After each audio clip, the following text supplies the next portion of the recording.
la date du 19 septembre 2002 ne constitue que le point culminant d'une détérioration progressive de la vie sociopolitique ivoirienne qui avait commencé avec le décès de Félix Houphouët-Boigny. La plupart des victimes que je représente considèrent que les événements de 2002 sont directement liés à ceux qui se sont déroulés lors de la crise post-électorale de 2010-2011. Pour elles, les crimes commis entre le 27 novembre 2010 et le 8 mai 2011 s'inscrivent dans le contexte de la politique prônée par les cadres du FPI une fois parvenus au pouvoir en octobre 2000. Et donc, les événements qui se sont déroulés fin 2010, début 2011, trouvent leur origine dans le concept d'ivoirité et son application politique. Ils doivent donc être lus à la lumière de la récente histoire ivoirienne.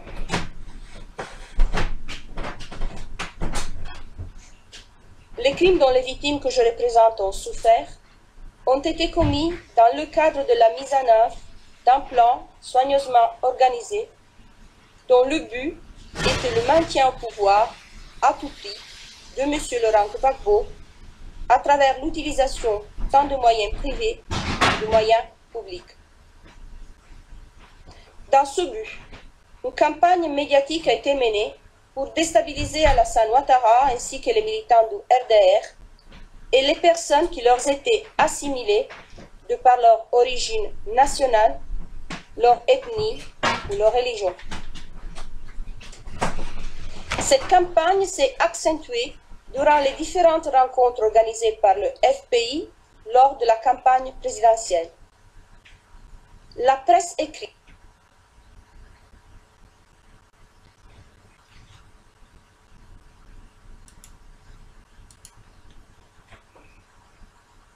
Il ne vous échappera pas, Monsieur le Président, Madame, Monsieur le Juge, que certains thèmes utilisés à partir de 1995 réapparaissent lors des événements de 2010-2011.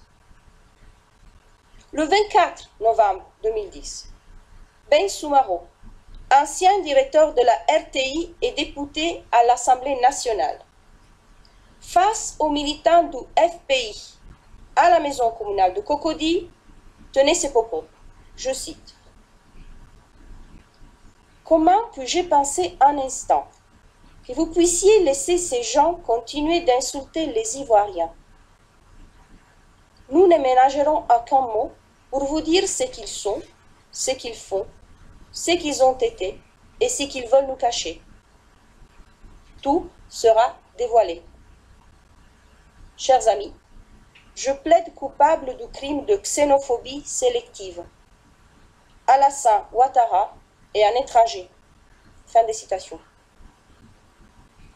Dans ce contexte, il est évident que les crimes commis entre le 27 novembre 2010 et le 8 mai 2011 s'inscrivent dans le cadre d'un plan concerté afin de maintenir M. Gbagbo au pouvoir, plan qui ne pouvait se concrétiser qu'avec la destruction de son adversaire ainsi que de ceux qui le soutenaient par tous les moyens possibles.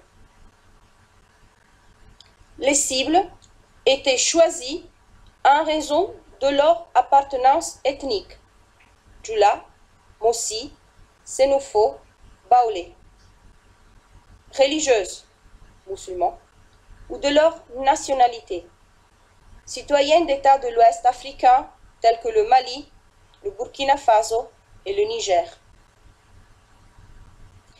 Les événements qui nous occupent ont fait des centaines de morts et de blessés, ainsi que des centaines de femmes violées.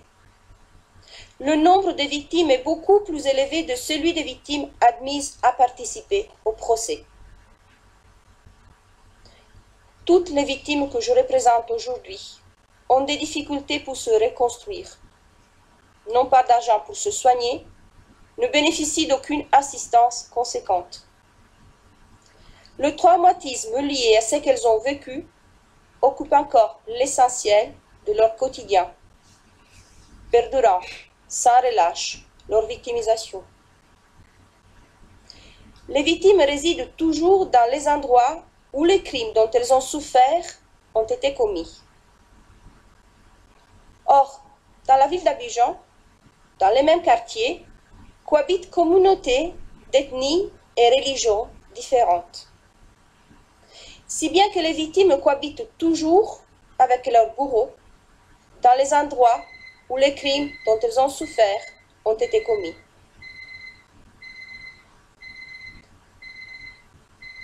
Pour ne citer qu'un exemple, le quartier de Yopougon a été historiquement habité par des personnes originaires de l'ouest de la Côte d'Ivoire, Prog-Gbagbo.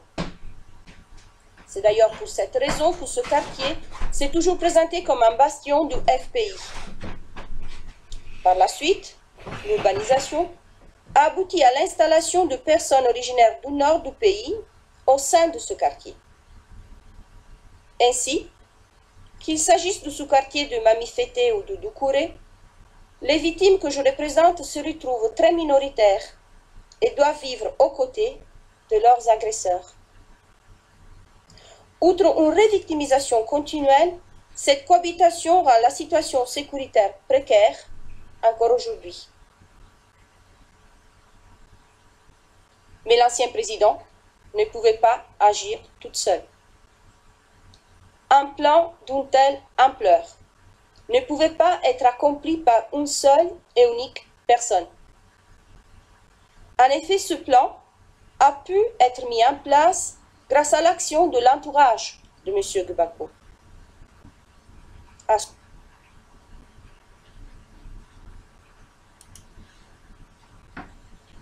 Elle considère que la vérité sur les événements qui se sont déroulés lors de la crise post-électorale ne sera pas complètement dévoilée, ni leurs histoires réellement comprises, jusqu'à ce que le rôle majeur joué par l'ancienne première dame lors de la crise soit mis en lumière devant une cour de justice. En effet, ils estiment que le procès qui a eu lieu en Côte d'Ivoire l'année dernière ne concernait pas les événements de la crise post-électorale. Son rôle ne se limitait pas à soutenir son mari. Elle militait activement pour assurer le maintien de son époux au pouvoir. De nombreuses sources relatent de son engagement dans la lutte politique. À titre d'exemple, je souhaite attirer votre attention sur un discours prononcé par Mme Gbagbo le 15 janvier 2011 au cours d'un meeting de jeunes au Palais de la Culture d'Abidjan, dans lequel elle proclamait, je cite, « Comme vous ne voulez pas qu'on dise son nom, je vous propose qu'on l'appelle le chef bandit. Et donc, quand je dirai chef bandit, vous saurez de qui nous parlons. La vérité finit toujours par triompher. Et elle a encore triomphé. Le chef bandit n'a pas gagné les élections. La nation, votre mère, vous appelle. Vous n'avez qu'une seule Côte d'Ivoire.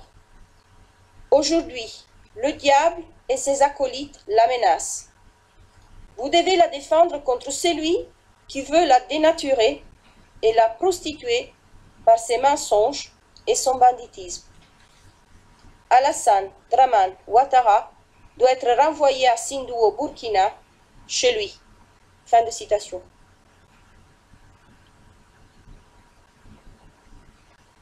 M. Blé Goudé était également un membre influent, dévoué et loyal de l'entourage de M. Gbagbo.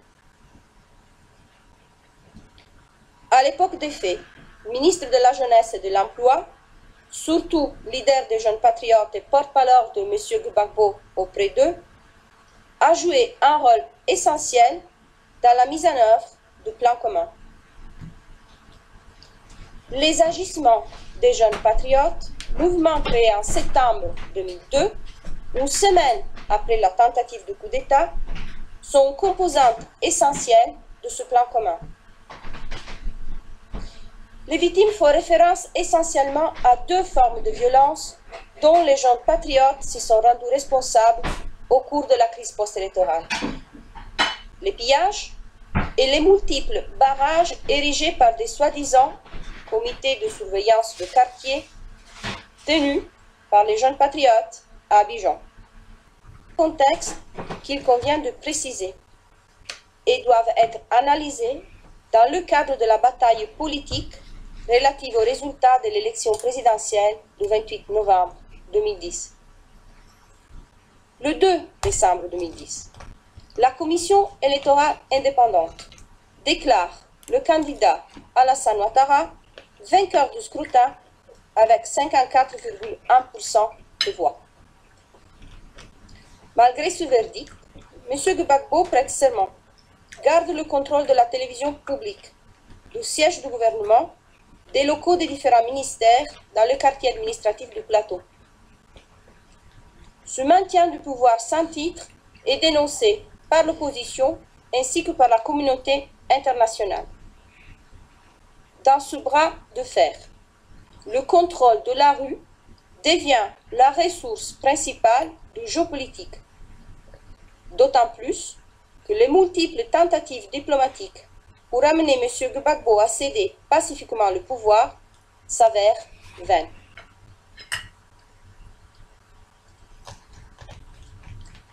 Le rôle joué par les jeunes patriotes dans la vague de violence qui se déchaîne au cours de la crise post-électorale s'inscrit dans la continuité d'une décennie de crise dont j'ai rappelé les grandes lignes au début de ma présentation.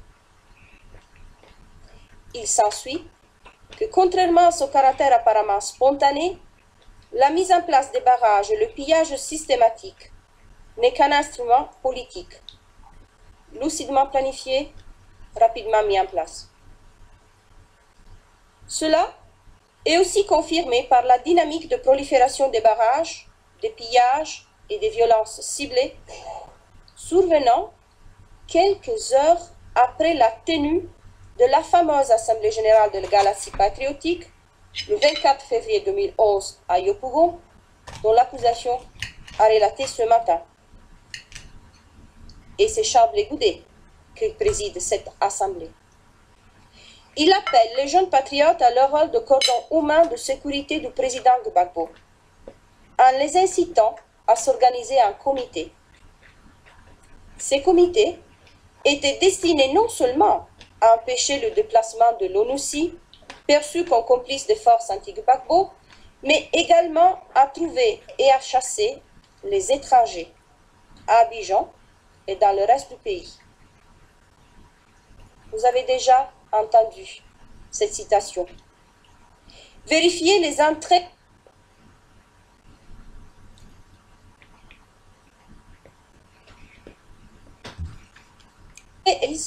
aux alentours des fiefs électoraux de Laurent Gbagbo.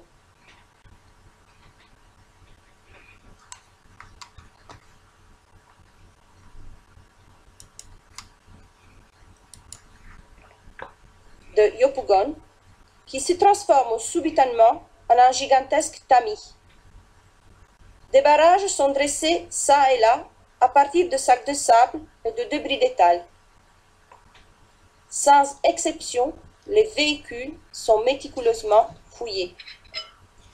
Les passagers sont sommés de descendre à chaque checkpoint pour être palpés. Les sacs à main des passagers sont fouillés, les papiers d'identité contrôlés. Par ailleurs, les individus étrangers aux différents quartiers sont détectés et soumis à un interrogatoire serré. Il est indéniable qu'au-delà de l'apparent désordre dans lequel ils se sont propagés, les pillages d'Abidjan constituent une action collective pour une large part concertée, planifiée, politiquement construite et orientée. Un triste déjà vu, Monsieur le Président, Madame, Monsieur le Juge, puisque ce modus operandi caractérisait déjà les actions des jeunes patriotes en 2002, 2003, 2004, 2006 et 2007. Les victimes relatent qu'au cours des événements qui se sont déroulés à Yopougon, on pouvait lire au fronton de l'un des petits commerces pillés et occupés, la Côte d'Ivoire aux Ivoiriens, les magasins, les points de vente d'Atiéké, les marchés de bois de Yopougon, cible principale des violences et des pillages des jeunes patriotes, ont un seul dénominateur commun, selon eux, être tenus par des immigrés. Maliens, Burkinabés, Mauritaniens, Nigériens, ainsi que par les Ivoiriens du Nord, tous considérés comme des partisans d'Alassane Ouattara ou perçus comme tels. L'occupation et la destruction des petits commerces étaient d'une telle ampleur que les victimes témoignent de la quasi-impossibilité de se procurer des produits de consommation entre la fin du mois de mars et l'arrestation de M. Gbagbo. On retrouve la même origine ethnique dans les attaques et dans les violences systématiques perpétrées par les gens patriotes au détriment des Ivoiriens du Nord. Chauffeurs de taxi Woro-Woro, propriétaires de véhicules de type minicar, ce qu'on appelle les GACPA, propriétaires de commerces liés aux pièces détachées automobiles et de la quasi-totalité de garages automobiles de Yopougon. Plusieurs d'entre eux ont été battus, torturés, brûlés vifs. Leurs magasins pillés, aspergés d'essence et incendiés. Leur seule faute, être facilement identifiés. On comprend pourquoi, dans son fameux discours du 24 février 2011, Charles Blé Goudé appelle les jeunes patriotes à trouver et à chasser tout étranger du territoire ivoirien. Les 4 millions de Burkinabés, les Ghanéens, les Maliens, qui depuis plusieurs générations vivent et travaillent en Côte d'Ivoire, tout comme les Ivoiriens du Nord, qui portent des noms identiques, ne sont pas des Ivoiriens. Ils sont l'étranger qui usurpe leur terre, qui occupe leur poste de travail et qui essaie de conquérir le pouvoir politique. Le retour sur la scène politique d'Alassane Ouattara, qui le voit gagnant sur le FPI de Laurent Gbagbo, transforme en action les discours extrêmes de M. Blé Goudé. Alassane Ouattara incarne parfaitement l'idée avec laquelle les jeunes patriotes ont été endocrinés. L'étranger venu du Burkina a usurpé le pouvoir, veut éliminer Gbagbo, occuper la terre des Ivoiriens à l'aide des Nations Unies et des anciens colonisateurs. Le terrain étant balisé, M. Blé Goudé n'a qu'à déclencher les violences. Dans le 27e rapport du secrétaire général sur l'opération des Nations Unies en Côte d'Ivoire, on lit, je cite, « Après que M. Blé Goudé a appelé les jeunes patriotes en février à trouver les étrangers à Abidjan et dans le reste du pays, il a été signalé que de nombreux ressortissants de pays d'Afrique de l'Ouest avaient été victimes d'agressions, pour certains enlevés ou brûlés vifs, et que de commerces appartenant à des étrangers avaient été mis à sac et pillés à Abidjan. Les maisons des opposants politiques de M. Gbagbo à Abidjan ont été marquées pour signaler l'appartenance ethnique de ce dernier. Depuis la mi-décembre, plus de 434 assassinats, au moins 520 cas d'arrestation et détention arbitraire, parfois accompagnés d'actes de torture, et au moins 72 disparitions ont été signalées. Fin de citation. Orateur brillant, doté d'un charisme incontestable, M. Blé Goudé a su mobiliser les jeunes patriotes prêts à obéir à ses ordres visant à chasser les étrangers, perçus comme pro-Ouattara, et à exécuter ses ordres de façon rapide et efficace pour défendre M. Gbagbo à tout moyen. Il a notamment utilisé des techniques oratoires variées, dont une rhétorique xénophobe incitant à la haine contre les civils de certaines ethnies, considérés comme n'étant pas de vrais Ivoiriens ou comme complices des étrangers. Ainsi, l'ordre de dénoncer les étrangers doit être entendu au sens plus large comme englobant pas seulement les non-ivoiriens, mais également toute personne qui pouvait paraître comme ne vivant pas de façon habituelle dans certains quartiers et qui était identifiée selon certains critères. La façon de s'exprimer, la façon dans laquelle elles étaient habillées, ou encore le fait d'apporter des amulettes. Cet ordre ne signifiait pas seulement de les conduire dans un commissariat de police, mais également de les dénoncer aux différentes hiérarchies établies au niveau des barrages. Lors de ce procès, Monsieur le Président, Madame et Monsieur les juges, les victimes que je représente contribueront à l'établissement de la vérité en fournissant leur point de vue sur les événements récents de la Côte d'Ivoire, à travers le récit de leurs histoires personnelles, en apportant leurs explications quant au contexte culturel et politique, en expliquant l'impact des événements sur leur vie, à travers le récit des préjudices qu'elles ont subis.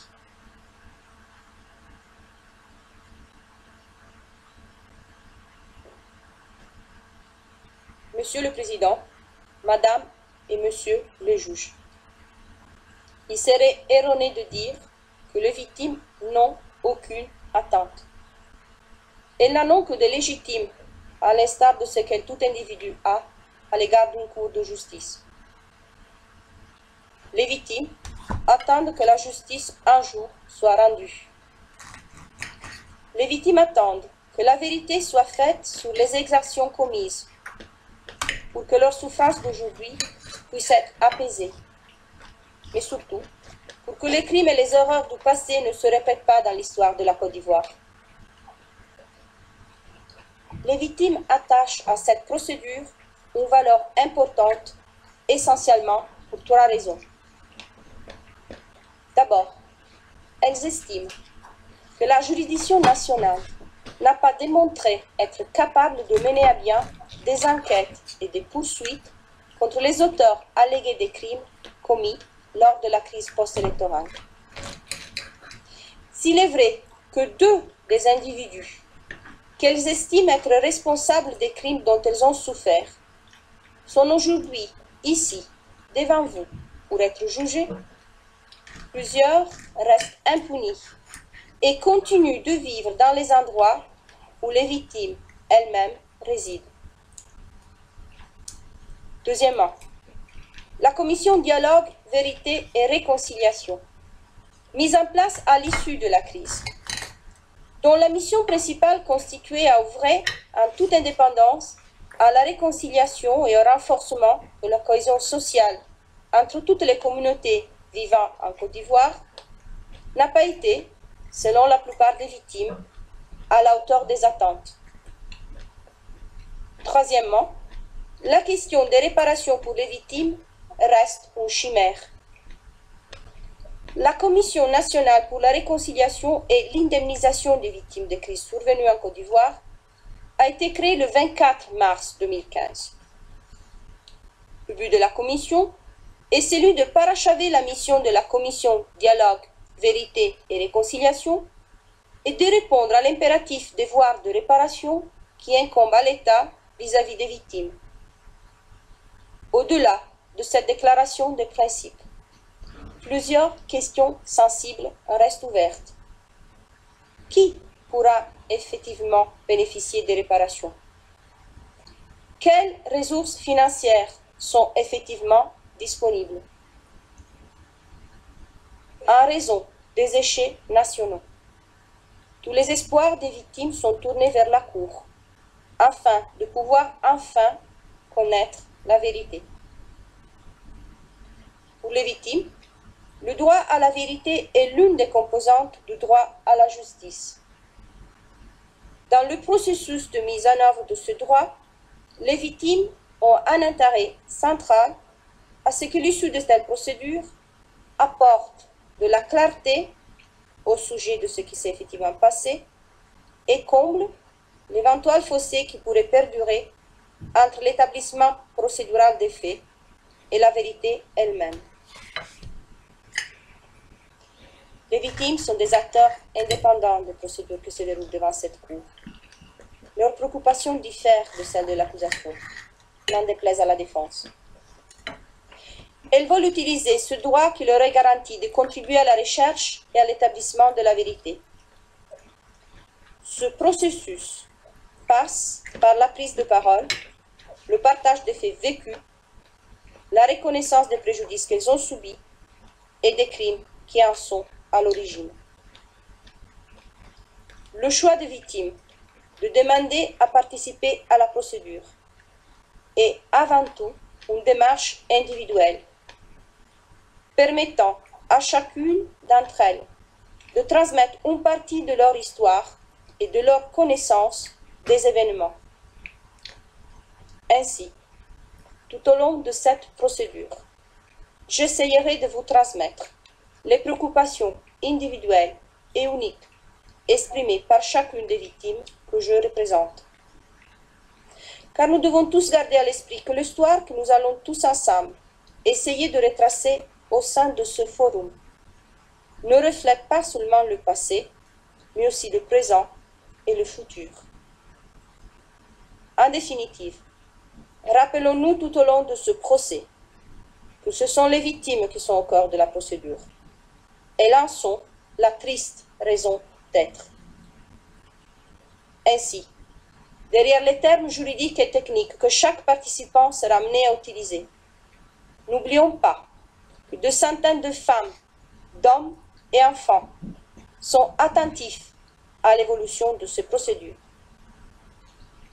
Je peux vous assurer que le fait pour les victimes d'être représentées aujourd'hui et de pouvoir exprimer leur voix dans les procédures constitue en soi un élément de ce que l'on peut qualifier de réparation au sens général du terme et concrètement participe à leur lutte quotidienne pour rétablir le cours de leur vie, ou plutôt la continuer, en devant tenir compte de ce qu'ils ont subi et qui fait désormais partie de leur histoire.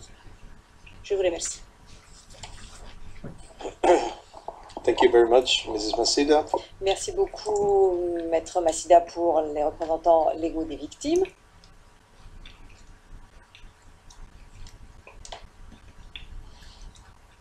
Merci également d'avoir été concise et d'avoir terminé votre présentation des faits en 50 minutes, ce qui d'une certaine façon répond également à ce qui a été soulevé hier par la défense concernant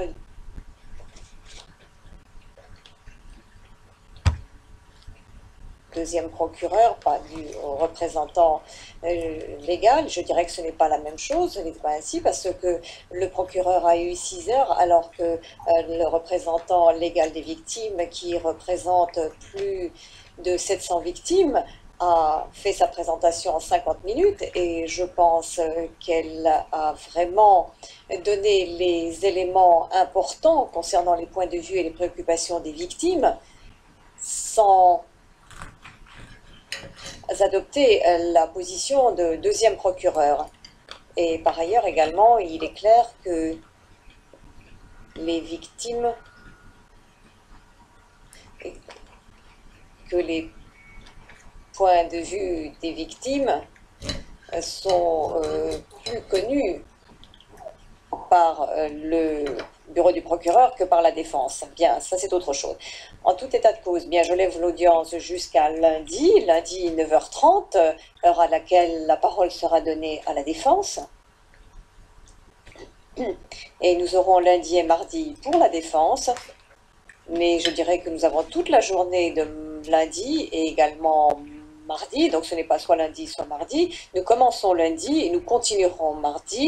Donc nous aurons le premier témoin mercredi. C'est également pour que l'unité de protection des victimes et des témoins puisse s'organiser et savoir qu'ils ont vraiment une date d'arrêté, une journée d'arrêté, et que ce n'est pas quelque chose, un concept flottant. Donc la réunion est levée. Monsieur McDonald, très brièvement, Monsieur le Président, dans la mesure où nous ne siégeons pas cet après-midi, je vais prendre contact avec mes collègues. C'est peut-être plus une question qui concerne le juge unique. Ce sont des points concernant la gestion de l'affaire dont on pourrait discuter cet après-midi, si vous êtes disponible. Le juge, oui, je le suis bien entendu. Monsieur McDonald, bien, je parlerai à mes collègues et je vous enverrai un courriel. Le juge président, oui. Monsieur McDonald, donc à la Chambre, au juge, le président voulait dire sur la question de Monsieur McDonald interrompant, oui, la conduite des procédures en termes de gestion des cartes et de ce genre de choses. Le président, bien. Monsieur McDonald, pour le premier témoin, le président, bien. Monsieur McDonald, merci. Le président, merci beaucoup. Donc, nous levons l'audience jusqu'à lundi 9h30.